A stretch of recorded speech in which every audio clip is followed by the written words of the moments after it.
This is breaking news from the WCCO Live Desk on CBS News Minnesota.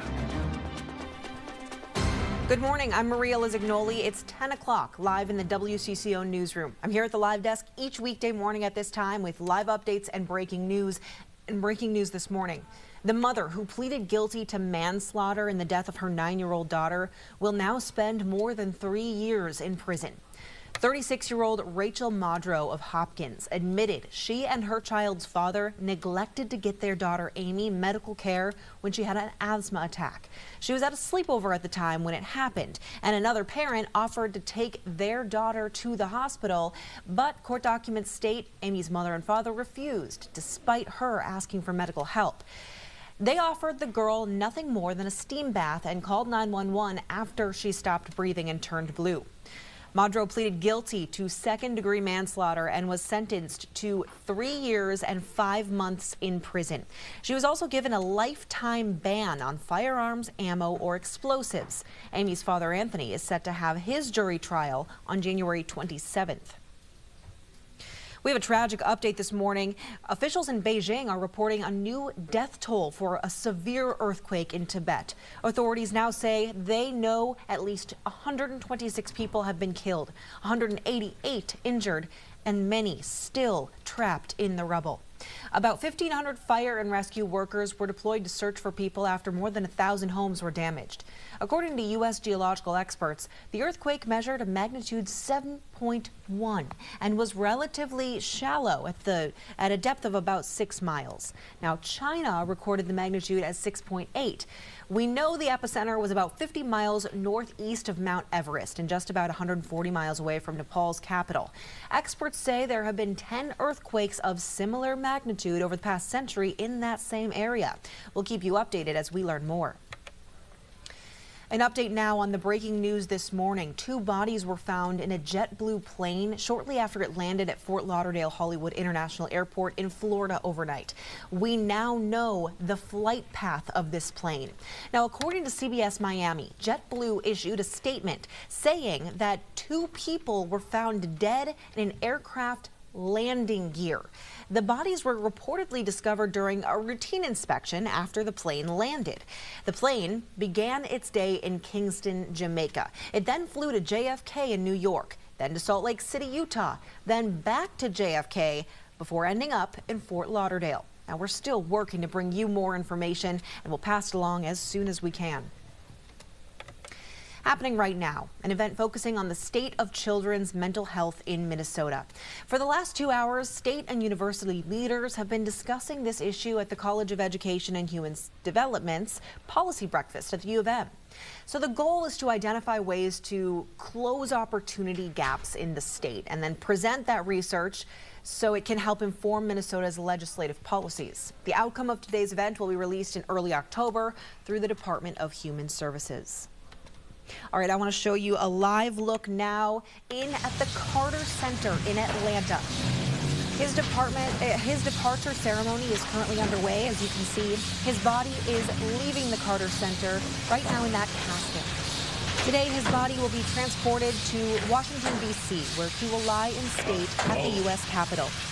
All of this as tributes to former President Jimmy Carter continue to pour in from across the country, including right here in Minnesota and in the Twin Cities.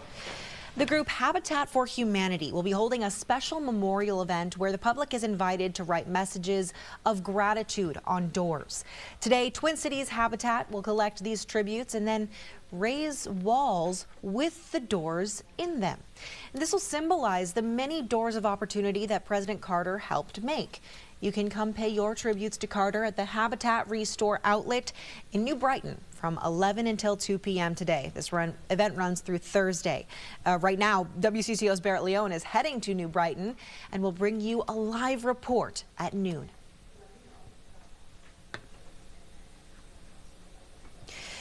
Right now, President-elect Donald Trump's son, Donald Trump Jr., is in Greenland. It's part of a private visit, but comes just weeks after his father expressed a desire for the U.S. to gain control of the autonomous Danish territory. The trip also comes a day after Trump suggested the people of the region were MAGA in a post on social media. Greenland has about a population of roughly 57,000 people, and it's a territory of Denmark. President-elect Trump had first expressed interest in buying Greenland during his first term in office, though the idea was quickly dismissed by Danish authorities. CNN sources say Trump Jr. is supposedly shooting promotional videos for his podcast during the visit. You may have been hearing a lot about a virus reportedly surging in China right now. It's one of the top stories trending today on CBS News. Well, experts say there is no need for any alarm. Let me explain a little bit about what this virus is. Now, the CDC says the human metapneumovirus. What is this music? I am not sure. Sorry about that. Let me turn that down. The metapneumovirus. Human metapneumovirus is reportedly surging in China right now. It's also known as HMPV, and it can cause respiratory disease in people of any age. Young children, older adults, and people with weak immune systems are most at risk. Experts say there may be less knowledge of HMPV in the U.S., but it's actually been around since 2001. Now, if you do experience symptoms, though, experts encourage you to seek some mental health. And here are some of the symptoms, according to the CDC. Signs of HMPV include coughing, fevers, nasal congestion, and shortness of breath. Here's a live look outside downtown St. Paul right now. Currently 11 degrees Fahrenheit. It's still very, very chilly out there. We've been feeling it all week. Let's check in with next weather meteorologist Joseph Dames for a look at your forecast. There's some snowflakes down to the south and southwest. Just a little disturbance moving through South Dakota. I am expecting maybe some snow to be flying around from Marshall down through Worthington, Pipestone County, extending to the east. Nothing significant, and we are still waiting for that. I think that we will eventually get a little bit of snowfall coming through, but nothing like what we had with our big event before the holidays. We're just still waiting. All right, so there's some clouds over the top of us. You can see them moving around, right? You kind of have that white to that black tone right there. But these green ones up here are actually more low-level clouds, which will be coming down southward like a curtain here towards Bemidji. So expect those clouds to be moving through in your neighborhood soon. The average high temperature this time of the year is actually 23, but this is where we bottom out, guys. So once we get to about January 23rd, we get to 24 degrees, then 25, and we start climbing out of some of this colder air. So this is really kind of the thick of winter right now. Now we're just waiting for some snow. Waiting for snow. Yes, we've been waiting for snow for a while now. Thanks, Joseph. Question, do job interviews make you sweat? AJ and Heather and the gang share some of their worst job interview experiences. You don't want to miss this one.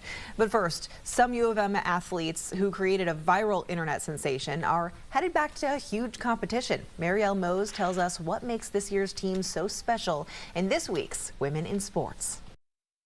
So my sister and I, we just idolized it from our childhood. And I always was in just complete awe of them. This team is a dream team. These 8 freshmen are still pinching themselves. 6 of them are Minnesota natives and have been longing to be members of the U of M dance team most of their lives, especially Brooklyn Lesty, who watched her older sister Aubrey dance on this team the past 4 years. Ever since she made this team, when I got a little inside scoop on it, I was like, this is where I'm going. Like, this is the only option. 1, 2, go 3. These dancers have been training hard to uphold a legacy of 22 national titles. It is pressure, but for me, it's honestly more motivation. The weight of that pressure grew when the team went globally viral last year with their jazz performance to Aerosmith's Dream On. I'm gonna be honest, when I first saw it, it stressed me out a little bit because the bar was set pretty high. While also boosting their confidence that they're part of a team with such a big reputation. Oh my gosh, this is gonna be me next year. I just felt like really proud of myself, and I was like, this is real. And I did this like, whoa. It's still crazy and just doesn't feel real, like I wake up every day kind of in a dream. It's not lost on these rookies that they are joining a collegiate dance program at a time when the public is taking dance more seriously as a sport, thanks to all the hard work of the Gopher Dance alumni that came before them. It seems to have a really bright future, so like being able to be a part of that change is just really, like, it feels really good. Like, they built that for us, and that's what is so amazing about this team and everything they've done for us.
Thanks for spending part of your Tuesday with us here on Mid Morning. Anyone who's been through a job interview knows it can be a little intimidating. So, of course, it might help to settle your nerves if you know what questions to expect from the interviewer.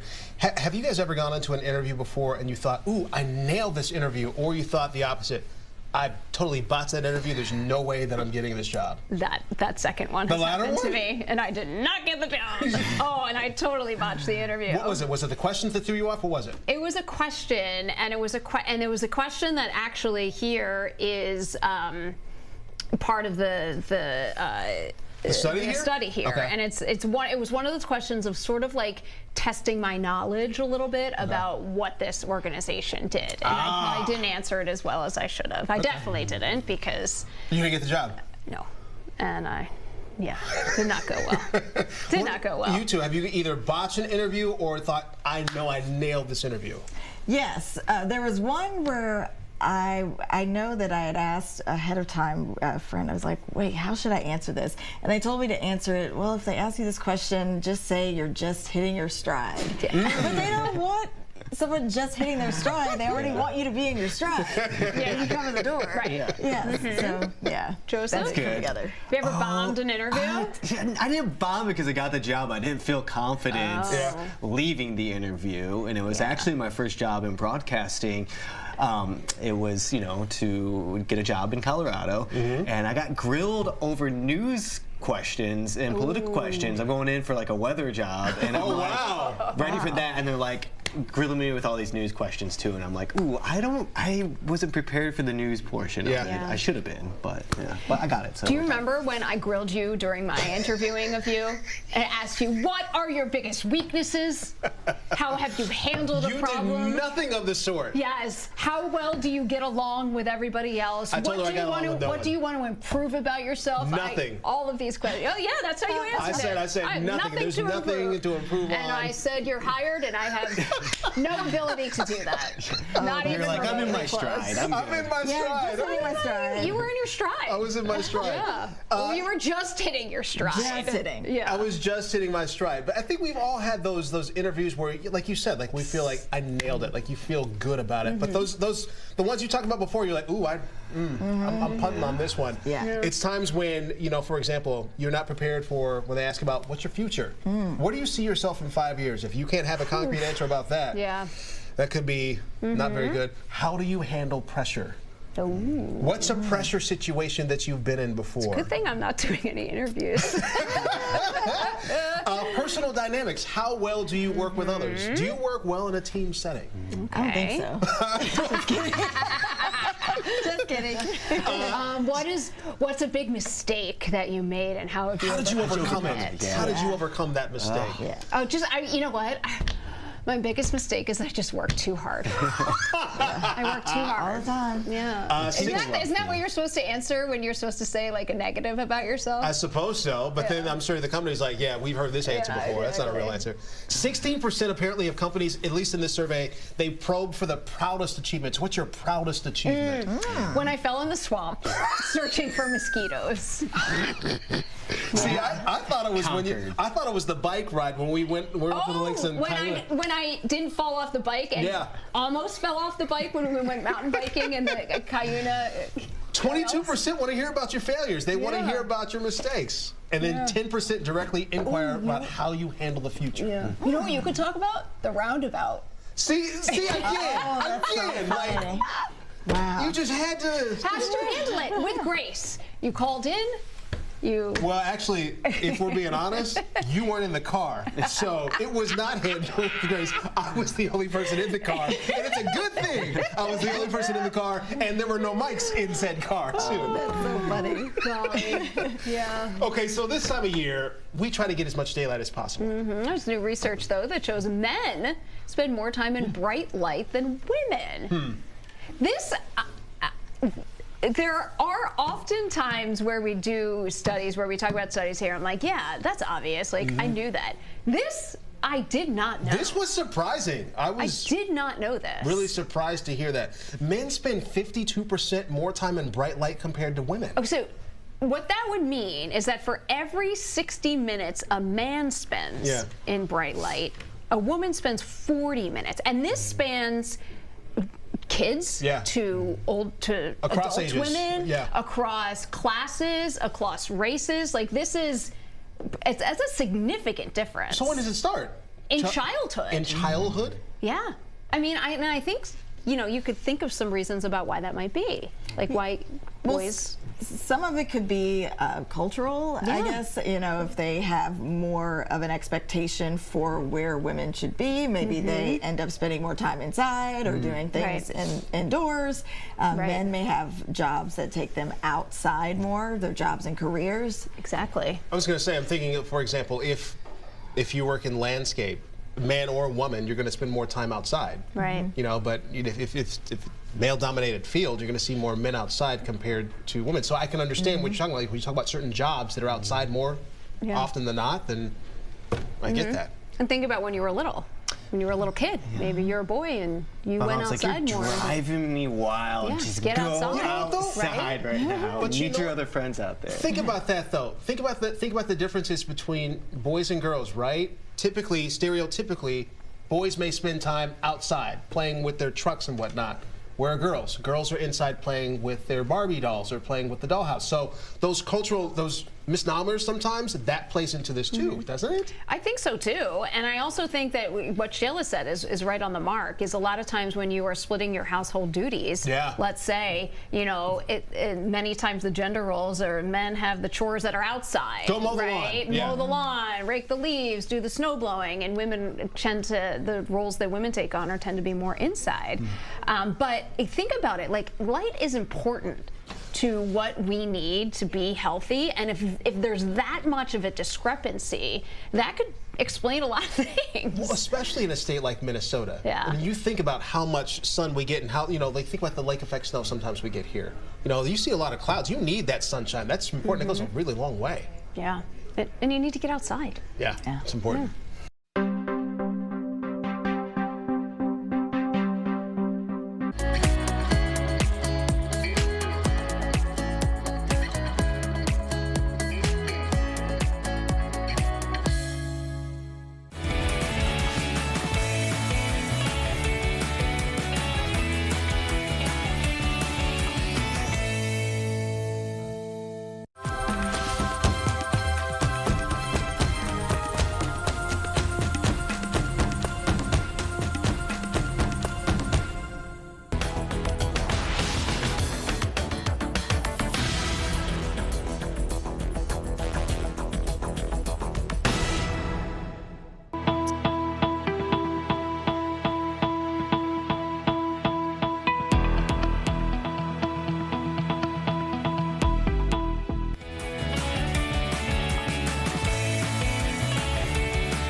Some people like to set goals for the new year instead of making resolutions. Yeah, so today our money expert is sharing advice on setting purposeful goals that matter most to you. We got Dustin Smith from Wealth Enhancement Group.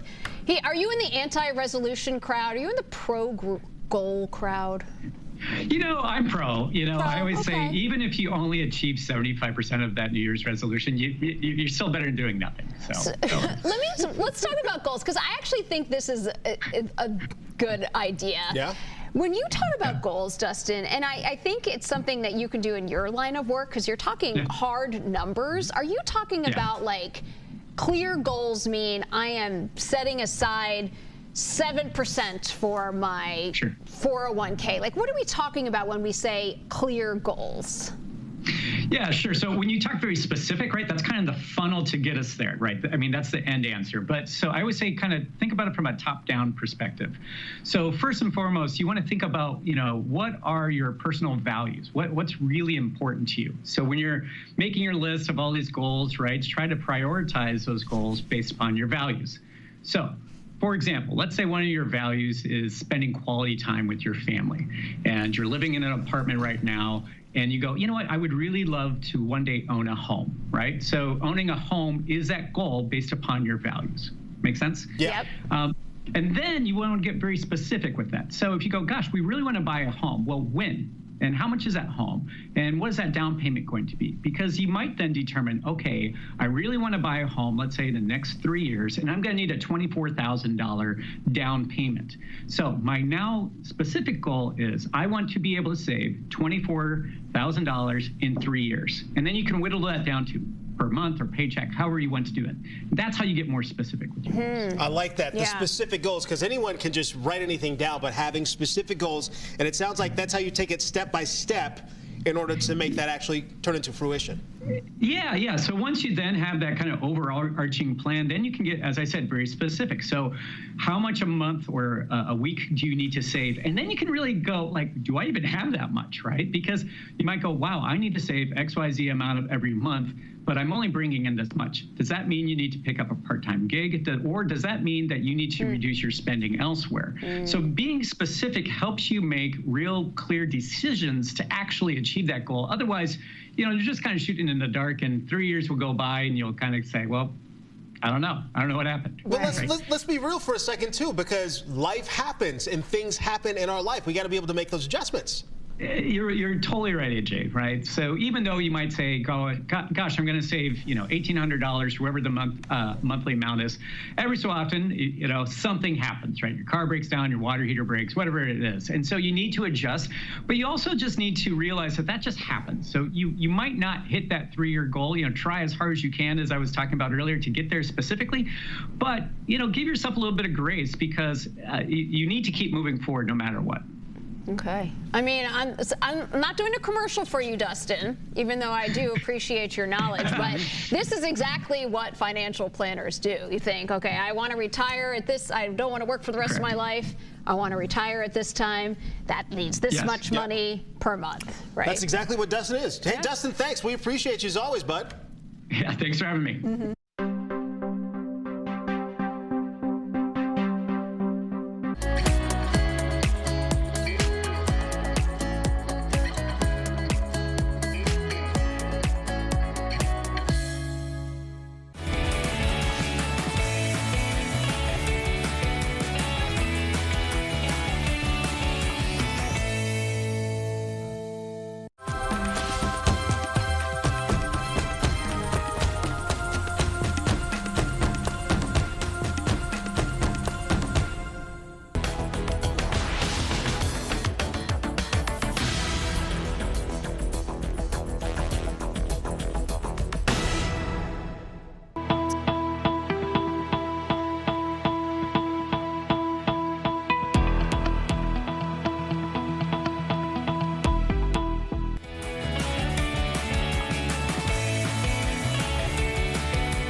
Now, from the WCCO Live Desk, you're watching CBS News Minnesota.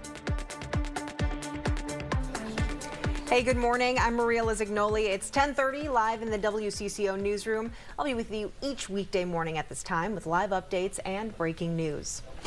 Well, the Minnesota Vikings, they are preparing for their huge game against the LA Rams next Monday. And this, of course, follows the disaster of a game that was last Sunday against Detroit. And joining me now is WCCO's Anthony Bettine. He's a digital producer covering the Vikings for years now. You really look into the statistics. I want to talk about that game. Let's do it. Let's do it. Yeah. First, let's go with Sam Darnold. We were joking back here in the digital department that the lights were too bright at Ford Field. But yeah, what's next for Sam Darnold? What's the worry level, I guess, both for the playoffs in terms of potentially re-signing him? Yeah. I think there's definitely a worry level there when you have a performance that poor in a stage that big. You always are going to be worried going forward, especially because the stage only gets bigger from here on out. Right. You're heading into the playoffs. Sam played well this season overall. He had a lot of good games, but up until this year, he had been labeled a bust. And so when you get to that, what was the biggest game of his career up to this point so far, and you throw a dud like that, you're definitely at a worry level going forward. In terms of re-signing him, I don't think the plan changes in the Vikings' eyes. Okay. The plan was always to have Sam as a bridge QB, and then J.J. McCarthy, who they drafted in the first round last year, is going to be the QB of the future. I think that's still the plan. Okay. If Sam goes on a historic run and brings them to the Super Bowl and hoists that trophy, then the plan changes a little bit. Sure, yep. But other than that, I think they stay the course. I think if they can get Sam to come back on a discount and give JJ maybe a little more time, they do. But otherwise, the future of this team, I still firmly believe, is JJ McCarthy. Okay, yeah, exactly. He's not going anywhere. Yeah. Let's talk about his stats. You kind of specialize in stats too. What are some of the advanced stats saying right now about the matchup against the Rams next Monday? Yeah, so if you look at some of the surface level stats, yeah, we can pull them up too. You're going to see that it's going to look like the Vikings are the heavy favorite here. If you look at terms of scoring offense and scoring defense, so that's just how many points the Vikings have scored and how many they've allowed. Okay. The Vikings are 9th in scoring offense and 5th in scoring defense, and to be top 10 in both of those stats is really, really impressive. Okay. The Rams, meanwhile, are 20th in scoring offense and 17th in scoring defense. A little more middle of the road, but they were facing some injuries for a lot of the season, so those stats probably look a little worse than they are truly. But if you go into more of the advanced stats, it's definitely going to look like a little more of a close game. We talk about expected points added per play. Okay. That sounds like a fancy stat. Right. All it means is on a given play, how many points is your team expected to add to your final score? Okay. So a positive EPA per play is good, a negative one is bad.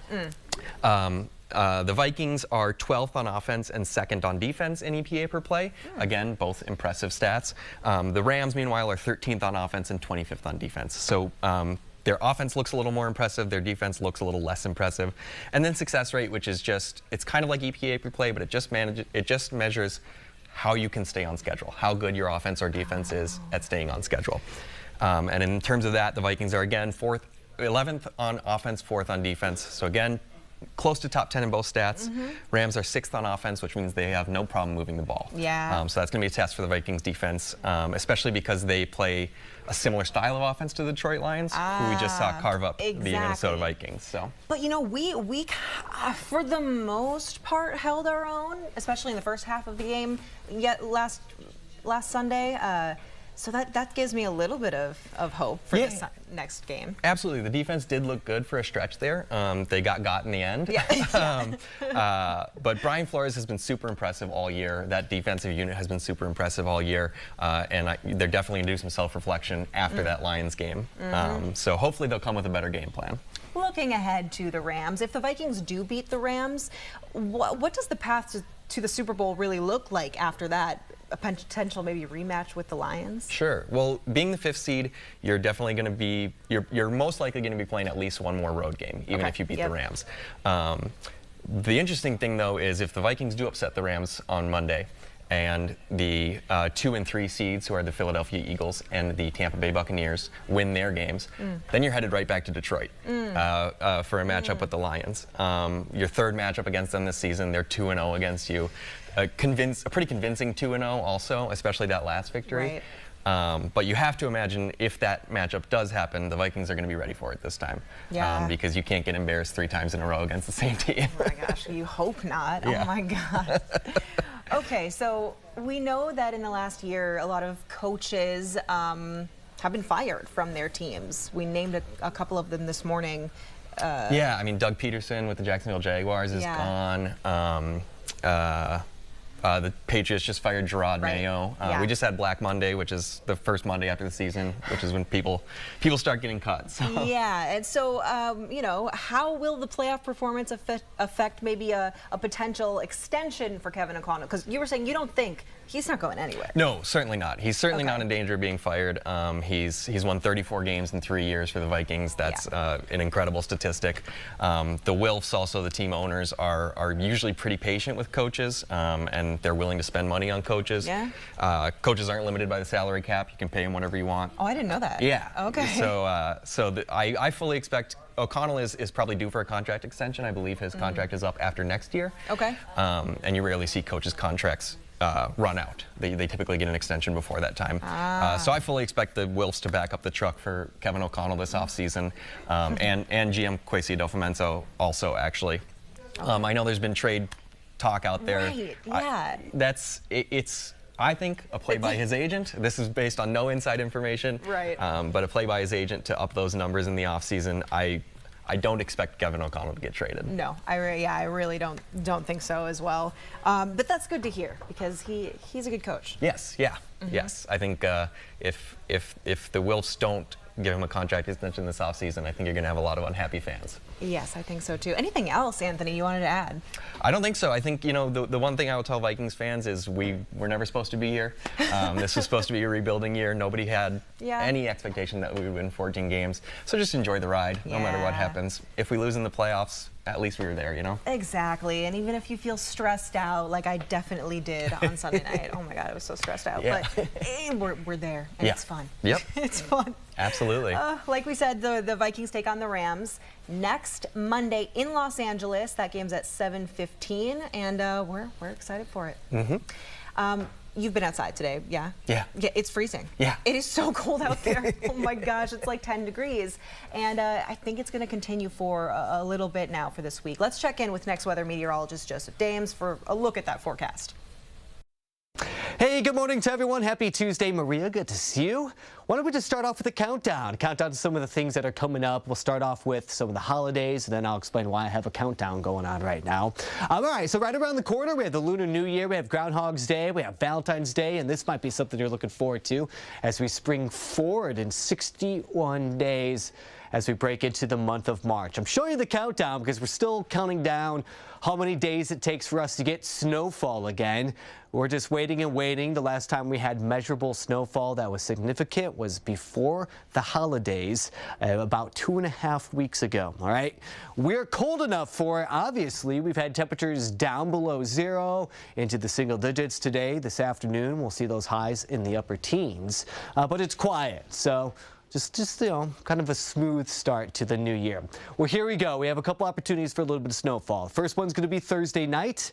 I think we'll get some flurries to a trace, maybe a nice little dusting or a coating of snowfall around the Twin Cities. But more so, it's going to be the second system that's going to have a little more moisture with it. That one's going to arrive Saturday night into Sunday, and I think that's going to be our best bet to actually see some measurable snowfall around here for the month of January as we kick off the new year. All right, so we have had a couple days where we've had a trace, and honestly, it was just kind of flurries flying around, but then we had clear skies with sunshine for four days, and today we'll get, you know, hopefully a little bit of sunshine as well. So we'll have to keep an eye on for maybe a blue box on Thursday and a blue box either Saturday night or Sunday as we're tracking some snowfall. Let me show you that on our weather model. It's going to show us the drier conditions for the next couple of days. I'll pause at 11 a.m. on Wednesday. Tomorrow, not a lot happening. High pressure's really taking over. Sunshine likely back in the forecast with clouds increasing through the day into the evening because of this system right here. Most of Thursday will remain dry, if not all of Thursday. This snowfall right here isn't promised, but I do believe that we'll probably get some, all right? I think the model's doing a good job handling this system. Most of the snowfall is going to be north of us, but we have this little nose that projects out down to the south there, and that's going to be our chance to pick up some snow. That'll be Thursday, probably after the evening commute, potentially during the evening commute, and even a little bit could cause some problems, so we'll have to monitor that system on Thursday. The second one will arrive on Saturday, and this one has a better chance to actually bring in some measurable accumulations for us around the Twin Cities. I'm talking about maybe an inch, upwards to maybe even 2 inches in a couple spots. This is an Alberta clipper, so a system that comes out of Alberta, moves down to the south and southeast. They're typically quick moving, and they typically don't have a lot of moisture with it. So these were going to be probably snow totals that are on the lower end. As you can tell, everything kind of moves eastward on Sunday, bringing that snowfall to our friends over in Wisconsin before it clears out heading into probably Monday. All right, so here's our temperatures. Thursday, we do get to 28, so we're close to 30. Friday, I still have us in the mid to upper 20s, and that goes for Saturday as well. But then Maria, as we headed to Sunday, and then eventually Monday, we start cooling down again. And I think early next week, we may see some sub-zero temperatures late Monday night heading into Tuesday. Have a great day.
All right, so the good news, it's a new year. The bad news, the same viruses are sending people to emergency rooms. 2025 kicking off with a surge in several illnesses. It's stressing out doctors all over the country. The latest CDC data shows 40 states are reporting high or very high levels of flu activity. That does include Minnesota and Wisconsin. Emergency department visits for COVID are also on the rise nationally. Doctors say while some have built up immunities, a growing number of people are suffering serious complications. Over the last week, it started reflecting in our hospitalizations and admissions, where it starts to become challenging to our staff. I think the next 3 to 4 weeks may be very difficult. Doctors say infections are being spread quickly by people who simply don't realize they're contagious. They strongly advise vaccinations for COVID, flu, and RSV. Tributes to former President Jimmy Carter continue to pour in from across the country, including right here in the Twin Cities. The Habitat for Humanity group here in Minnesota, they will hold a special memorial event. The public is invited to write messages of gratitude on doors. And today, Twin Cities Habitat, they will collect those tributes and then raise walls with doors in them. This is to symbolize the many doors of opportunity that President Carter helped make possible. And you can pay your tributes here to President Carter at the Habitat Restore. This is in New Brighton. It's from 10 until 6 today through Thursday. And we'll hear more from Habitat for Humanity. We'll hear more from them tomorrow on Mid-Morning. Minnesota legislative session hasn't even started and already looks like they're in a little bit of trouble. Yeah, Republicans say because of legal challenges in 2 House elections, they will control the House majority. DFLers say this is a power grab. They say they may not even show up when session starts. If there's no power sharing agreement, we will not be here. To pretend that they have a majority while acknowledging they can't do a single thing with 67 votes just shows that the naivete of their current position. There is absolutely no reason why Democrats wouldn't show up on the first day of session and be ready to work for their constituents. Legal proceedings in 2 disputed House elections, that's what's driving this impasse. Rulings are expected in both cases very soon. Remember, session is expected to begin 1 week from today. That's January 14th. So we know fitness and getting in shape, those are always top New Year's resolutions, but they're not always easy to keep. So here to help is Evan Stroller. He's the head performance physiologist at Edina-based Human Powered Health. Evan, thanks for coming in today. Thank you. Explain to us, what is Human Powered Health? Yeah, so Human Powered Health is a health and human performance company, and we are a lab based in Edina, and we do health and human performance testing. So think of physiological assessments to kind of set baselines for health and wellness checks or fitness goals that you may have set for yourself. Okay, you mentioned baseline testing. Tell us more about the baseline testing. Yeah, so one of the baseline tests we do is use this hand dynamometer, which is looking at grip strength, which is a longevity measure. So based on your grip strength and numbers and your grip strength over the course of your lifespan, it kind of tells us how long are we going to stay active and be able to do activities of daily living. So if we can't carry our groceries, we don't really have freedom in how we live. I didn't think about that, because I'm wondering just what can grip strength tell you about me or about AJ? Yeah, so there's a couple different things. One, just longevity and lifespan, but 2 is what are our disparities between left and right hands? So we did AJ's off stage before in the commercial break, and we're going to test the other hand just to see, does he have a great disparity between left and right? And what is that potential risk of injury that could come from that? I don't like this. I don't like this at all. Okay, we're going to test. So we did my left hand before. Yep. So we're going to do your right hand now, and we're going to see what we got. I wonder, like, because you're a lefty. I'm a lefty. I wonder lefty. What's stronger? Huh. Okay. I'm stronger than yesterday. Okay, you ready? All right. So you're going to hang on to that, AJ. You go ahead and squeeze that as hard as you can. Squeeze. Oh, I'm squeezing. I'm squeezing. Good. Okay. You're good. I'm good. So what we learned? We learned that there is a little bit of a disparity. Here we go. But only about 5 pounds of pressure. 5 pounds. So that's not bad. So which side is he the Hulk on? He's the Hulk on his left side. Okay. He's dominant. Because I'm left-handed. Yeah, right. Dominant. And you find that your dominant hand, you are more likely to be stronger? Yeah, for most people, their dominant hand is going to be stronger. In small cases, sometimes their off dominant hand is the stronger side because they're a little bit more dexterity on their dominant side. Okay. So one of the things that I think is a good way to explain what you do is you recently did a story here with WCCO about a high school team that they had to jump on a mat. And these girls were jumping on a mat, and you could tell from their jump which ones of them might be tentative, which ones might be injured, which ones might not be feeling to their fullest potential. And that's just an indication of all these different measurements that you can take and tell us more about our bodies. Yeah, so we've got a multitude of different assessments, but one we did was we used force plates to analyze female soccer players throughout the course of the season to understand how their body's adapting to the course of the demands of the season, right? Are they improving their performance? Are they stalled in performance? Or are we seeing a decrease in performance, which to us shows that potential signs of injury are on the rise? And how do we step in and intervene to give coaches information to protect these individuals, not only during their high school careers, but throughout the rest of their life? Human-powered health, really quick, is this more for teams? Is this more for individuals? Is it both people who can come, or what? Yeah, it's for both. So we work with teams, but we also want to work with individuals that just want to improve their health and human performance throughout the course of their life. Right. I mean, this, you consider this, like we're talking about resolutions, like this is more of a journey than specific goals. Yeah, I mean, we all have specific goals we want to attain, but something we want to think about is you know, if we don't attain those goals in this 2025 year, think about it as a journey. It's a journey to that goal that we're working on, and there may be setbacks throughout the course of the year. We understand we all have to live life, and things will take us off that path, but how do we get back on and keep focused? And we use data and metrics to be able to help guide people throughout that journey. Really quick, if people want more information, where can they get more information? Yeah, they can go to humanpoweredhealth.com and look at all of the services we offer. We've got different packages for people through all different metrics, and then they can also look at individual services to come see us. Great, awesome. Well, Evan, thanks so much. We really appreciate it. Thank you for having me. Yeah.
Pizzazz Apples recently challenged the Lunds & Byerly's in-house food experts to a recipe contest. We are lucky to have the winner of said contest with us today, Kristen Lee from the Apple Valley location. Thanks so much for joining us, and congratulations. Well, thank you. It's a pleasure to be here. So the assignment, all you had was make it healthy and use Pizzazz apples. Easy. Okay. How did we get to this? Well, there's a little bit of a journey, which was way more complicated because I didn't read the instructions. Crucial part. Right, it was crucial, but it's the new year and everybody, well, a lot of us are looking at, you know, recalibrating, Right. recalibrating our diet. And you made something pretty easy. How many Super ingredients are in easy. this? 1, 2, 3, 4, 5. Is that it? 6? Maybe 6. Okay. Yeah. Wow, okay. Not including salt. Okay. But super simple. So we've got the pizzazz apples. Clearly the star of the show. The total star. So if you like Honeycrisp, you're gonna love pizzazz. Okay. Because pizzazz is Honeycrisp with pizzazz. Yep. So it's sweet, tangy, it's got a long shelf life later in the season apple, but they're gonna keep through the summer if you keep them in the refrigerator. Let's get started then. All right, so something about apples is that they are high in fiber, but you want to keep the peel on. Oh, yeah. Okay. So we're focusing on all the health benefits here. Every single ingredient we have here is also high in antioxidants. Okay. It's good then. From the beets to the apples. What do you guys think about beets, first of all? I like beets. Well, Yeah. Well, we're going to see. we're going to learn. We're going to learn today. We got about 90 seconds here. Okay. So we're going to grate the apple. Why don't you put the beets in the bowl there? Okay. Let's do that. What's our easy. beet to apple ratio? 2 beets to 1 apple. Okay. And also we've got a lot of health benefits here in the core. So we're keeping the core in just for this. Okay. And then we're adding some fresh mint. Okay. Fresh mint. All of it? Right here. Oh, You're gonna put that one in there. Okay. Yep. I thought that was the vent too. Okay. And then we're gonna just add in the fresh grated apple. Okay. Generally a whole one, but we're gonna save time right now and put it all in there. And then this has got our single source California olive oil and our aged balsamic. It's a 10-year aged balsamic, also high in antioxidants. We're gonna just dress it like that. Yeah. Now you mentioned salt could be an add-on if you want that. No, you do want the salt. She's like, no, you because- want the salt. Well, I want the salt, and I like using flaked sea salt. But then we're just going to crush that up over that. It's going to bring out the sweetness. Right. And what is You're that? going to toss it gently. Oh yeah, I'm not getting anything no on this one. splattering. We ain't doing that today. Ooh, I can smell. I Yeah. can smell the vent. Yeah. It's beautiful. Very vibrant, very healthy. Give me some. Okay. Yep, you can just stick it right there. And oh, beautiful. Look at that. Look at that. Look at that. Yeah. Look at that. What a master plater. The plating right there is really what made that dish. Okay. AJ? Oh, I get to try it? I get to. Okay, here. Yes, Hold of on. course you do. Okay, we got to try it quickly. I'm going to try it quick, but I got to get an apple in there. Just nice crunch of that too. Crunch. It's called crunchy beet slaw with pizzazz. Never in a million years I think I'd be saying beet slaw. Beet slaw 2025. Let's go. Yeah. Kristen, thanks so much for joining us this morning. Thanks for having me. Yeah. Thank you.